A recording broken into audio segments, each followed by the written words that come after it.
N R ಪುರ ಸುದ್ದಿ ಸಮಾಚಾರಕ್ಕೆ ಸ್ವಾಗತ. ಇಂದು ಶುಕ್ರವಾರ. ನಾನು MC ಗುರುಶಾಂತಪ್ಪ. ಸುದ್ದಿಗಳ ವಿವರ.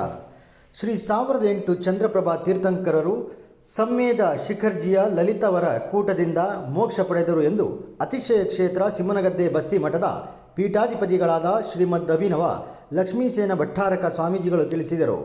ಅವರು ಗುರುವಾರ ಬೆಳಗ್ಗೆ ಸಿಮ್ಮನಗದ್ದೆ ಬಸ್ತಿಮಠದಲ್ಲಿ ಕ್ಷೇತ್ರದ ಮೂಲ ನಾಯಕರಾದ ಭಗವಾನ್ ಶ್ರೀ ಚಂದ್ರಪ್ರಭಾ ತೀರ್ಥಂಕರ ಮೋಕ್ಷ ಕಲ್ಯಾಣ ಮಹೋತ್ಸವ ಪೂಜೆ ನೆರವೇರಿಸಿ ಮೋಕ್ಷ ಕಲ್ಯಾಣ ಲಡ್ಡು ಅರ್ಪಿಸಿದ ನಂತರ ಆಶೀರ್ವಚನವನ್ನು ನೀಡಿದರು.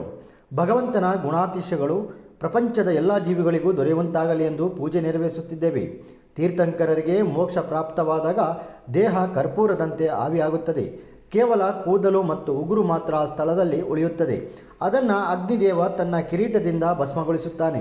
ಆ ಭಸ್ಮಗೊಂಡ ವಿಭೂತಿ ಜೈನ ಧರ್ಮೀಯರಿಗೆ ಸರ್ವಶ್ರೇಷ್ಠವಾಗಿದೆ ಎಂದು ಧಾರಣೆ ಮಾಡುವ ಸಂಪ್ರದಾಯ ಆದಿಯಿಂದಲೂ ಜೈನ ಧರ್ಮೀಯರಲ್ಲಿ ಇದೆ. ಜಗತ್ತಿನ ಸಕಲ ಜೀವಿಗಳಿಗೂ ಸನ್ಮಂಗಲವಾಗಲಿ ಎಂದರು.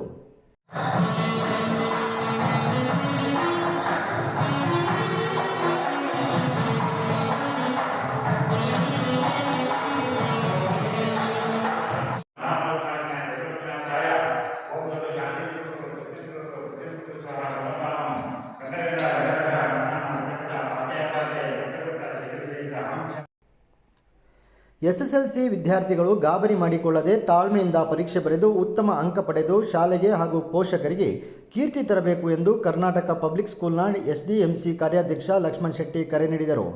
ಅವರು ಶುಕ್ರವಾರ ಪಟ್ಟಣದ ಕರ್ನಾಟಕ ಪಬ್ಲಿಕ್ ಸ್ಕೂಲಿನ ಪ್ರೌಢಶಾಲೆಯಲ್ಲಿ ನಡೆದ ವರ್ಗಾವಣೆಗೊಂಡ ಶಿಕ್ಷಕರಿಗೆ ಹಾಗೂ SSLC ವಿದ್ಯಾರ್ಥಿಗಳಿಗೆ ಬೀಳ್ಕೊಡುಗೆ ಸಮಾರಂಭದ ಅಧ್ಯಕ್ಷತೆಯನ್ನು ವಹಿಸಿ ಮಾತನಾಡಿದರು. ವಿದ್ಯಾರ್ಥಿಗಳಿಗೆ SSLC ಎಂಬುದು ಪ್ರಮುಖ ಘಟ್ಟವಾಗಿದೆ. ತಾಳ್ಮೆಯಿಂದ ಪರೀಕ್ಷೆ ಬರೆಯಬೇಕು. ಬೇಸಿಗೆ ಬಂದಿರುವುದರಿಂದ ರಾತ್ರಿ ಸಮಯದಲ್ಲಿ ವಿದ್ಯುತ್ ಕಡಿತವಾಗುತ್ತಿದೆ. ಸಾಧ್ಯವಾದಷ್ಟು ಹಗಲು ಹೊತ್ತಿನಲ್ಲೇ ಅಭ್ಯಾಸವನ್ನು ಮಾಡಿಕೊಳ್ಳಿ. ಮೊಬೈಲ್ ನೋಡುವುದನ್ನು ಕಡಿಮೆ ಮಾಡಿ ಎಂದು ಕಿವಿಮಾತನ್ನು ಹೇಳಿದರು. ಅತಿಥಿಯಾಗಿದ್ದ KPSನ ಉಪಾಧ್ಯಕ್ಷ ಪುರುಷೋತ್ತಮ್ ಜಿ ಮಾತನಾಡಿ, SSLC ವಿದ್ಯಾರ್ಥಿಗಳು ಪರೀಕ್ಷೆ ಹಾಲಿಗೆ ಹೋದ ಕೂಡಲೇ ಗಾಬರಿ ಮಾಡಿಕೊಳ್ಳಬಾರದು. ಈ ಹಿಂದೆ ಶಾಲೆಗಳಲ್ಲಿ ನಡೆಸುವ ಅರ್ಧವಾರ್ಷಿಕ ಪರೀಕ್ಷೆಯಲ್ಲಿ ಬರೆದಿರುವುದರಿಂದ ಅದನ್ನು ಮತ್ತೆ ಮನನ ಮಾಡಿಕೊಳ್ಳಬೇಕು. ಈಗಾಗಲೇ SSLC ಪರೀಕ್ಷೆ ಎದುರಿಸುವ ಬಗ್ಗೆ ಸಂಘ ಸಂಸ್ಥೆಗಳು ಸಂಪನ್ಮೂಲ ವ್ಯಕ್ತಿಗಳಿಂದ ತರಬೇತಿಯನ್ನು ನಡೆಸಿದ್ದಾರೆ. ಅಲ್ಲದೆ ದಿನಪತ್ರಿಕೆಗಳಲ್ಲೂ SSLC ಪರೀಕ್ಷೆ ಕುರಿತು ಮಾರ್ಗಸೂಚಿಗಳಿವೆ. ಅದನ್ನು ಪ್ರತಿನಿತ್ಯ ಓದಬೇಕು ಎಂದರು.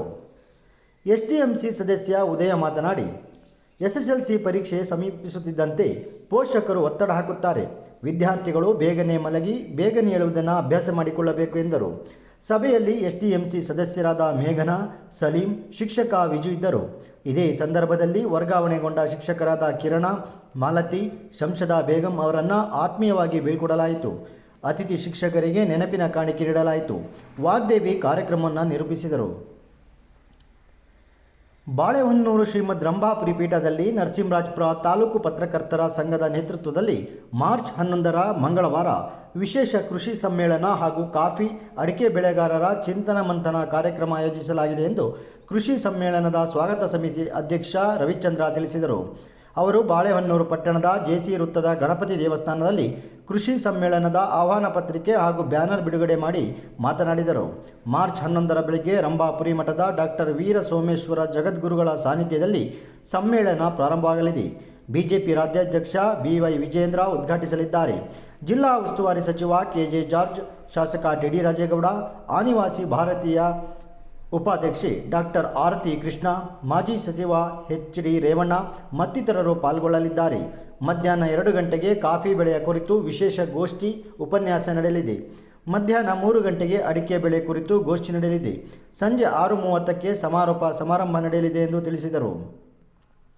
ಕೃಷಿ ಸಮ್ಮೇಳನದಲ್ಲಿ ಕೃಷಿ ಯಂತ್ರೋಪಕರಣ ಹಾಗೂ ಇತರೆ ಆಕರ್ಷಕ ಮಳಿಗೆ ಪ್ರದರ್ಶನ, ಮಾರಾಟ ಆಯೋಜನೆಯನ್ನು ಮಾಡಲಾಗಿದೆ. ಕೊಪ್ಪ ಆಯುರ್ವೇದ ಆಸ್ಪತ್ರೆಯ ನುರಿತ ವೈದ್ಯರಿಂದ ರೈತರಿಗೆ, ಸಾರ್ವಜನಿಕರಿಗೆ ಉಚಿತ ಆರೋಗ್ಯ ತಪಾಸಣೆ ನಡೆಯಲಿದೆ ಎಂದರು. ಆಹ್ವಾನ ಪತ್ರಿಕೆ ಬಿಡುಗಡೆ ಕಾರ್ಯಕ್ರಮದಲ್ಲಿ ತಾಲೂಕು ಪತ್ರಕರ್ತರ ಸಂಘದ ಅಧ್ಯಕ್ಷ ಸಚಿನ್ ಕುಮಾರ್, ಕಾರ್ಯದರ್ಶಿ ನಾಗರಾಜ್ ಭಟ್, ಸ್ವಾಗತ ಸಮಿತಿ ಗೌರವಾಧ್ಯಕ್ಷ MS ಚನ್ಕೇಶವ್, ಮುಖಂಡರಾದ ಹಿರಿಯಣ್ಣ, TM ಉಮೇಶ್, CP ರಮೇಶ್, ಇಬ್ರಾಹಿಂ ಶಾಫಿ, ಚೈತನ್ಯ, ವೆಂಕಿ, CT ರೇವತಿ, ವಿದ್ಯಾ Shetty, BC Santosh Kumar, KC Venkatesh, KR ಭೂದೇಶ್, Sunil, Prabhakar, Ashok, Aralikoppa Jagadish, Gadigeshwara Ratnakar, H Umesh, Satish Jain, ಯಜ್ಞಪುರುಷ್ Bhat, Mohan, Satish, Aralikoppa ಮತ್ತಿತರರು ಉಪಸ್ಥಿತರಿದ್ದರು. ವಂದನೆಗಳು.